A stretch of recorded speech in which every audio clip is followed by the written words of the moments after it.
आज हम सीखेंगे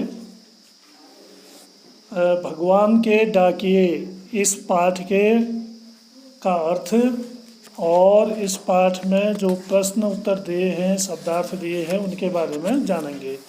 तो सबसे पहले हम देखते हैं इस कविता को, जो रामधारी सिंह दिनकर जो एक बहुत बड़े कवि हुए हैं, उन्होंने ये कविता हम बच्चों के लिए लिखी है।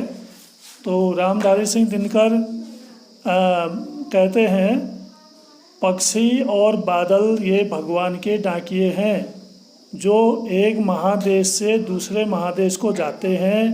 हम तो समझ नहीं पाते हैं, मगर उनकी लाई चिट्ठियाँ पेड़ पौधे पानी और पहाड़ बाँचते हैं।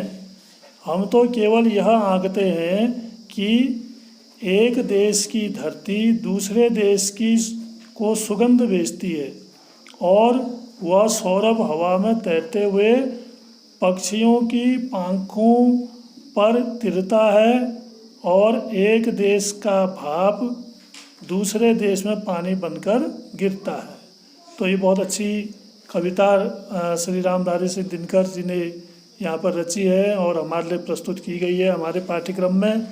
तो इसमें कह रहे हैं कवि कि पक्षी और बादल जो हैं, पक्षी जैसे उड़ते हैं तो उनके लिए कोई किसी देश की सीमा नहीं होती है, एक जगह से उड़ते हैं और दूसरी जगह वो चले जाते हैं। कोई जैसे आदमी हम लोग जाते हैं, हम अगर यहाँ से पाकिस्तान की सीमा में चले जाएंगे गलती से, तो क्या होगा, पाकिस्तान वाले हमको वहाँ भारतीय करके बंद कर देंगे अपने जेल में, या चाइना वाले जैसे हमारे देश में कोई ऐसे आ जाता है तो हम भी, हमारी फोर्स भी, हमारी इंटेलिजेंस जो है वो उनको पकड़ के पूछताछ करती है, शक होने पर बंद कर देती है।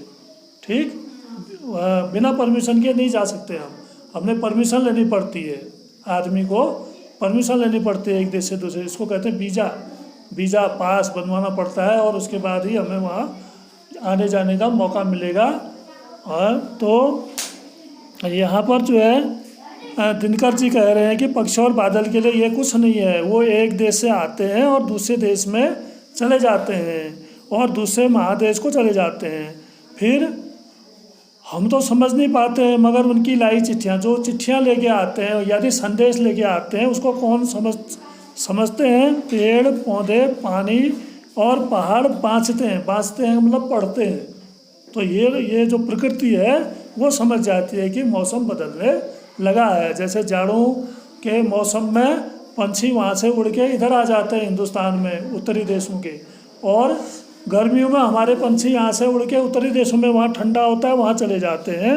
तो इसलिए जो है कह रहे हैं कवि कि उनको पेड़ पौधे पानी और पहाड़ यही पढ़ सकते हैं। फिर कहते हैं, हम तो केवल यह आंकते हैं कि एक देश की धरती दूसरे देश को सुगंध भेजती है, यानी बसंत जब आता है तो पक्षी यहाँ आ जाते हैं, और वहाँ से सुगंध, हवा के साथ सुगंध भी आती है, हवा यहाँ आती है, और वह सौरभ हवा में तैरते हुए पक्षियों की पंखों पर तिरता है, और पक्षी के जो पंख होते हैं उनमें वो सुगंध उनके साथ आती है और यहाँ फैल जाती है हमारे देश में, या हमारे देश के पक्षियों की अन्यत्र देशों में।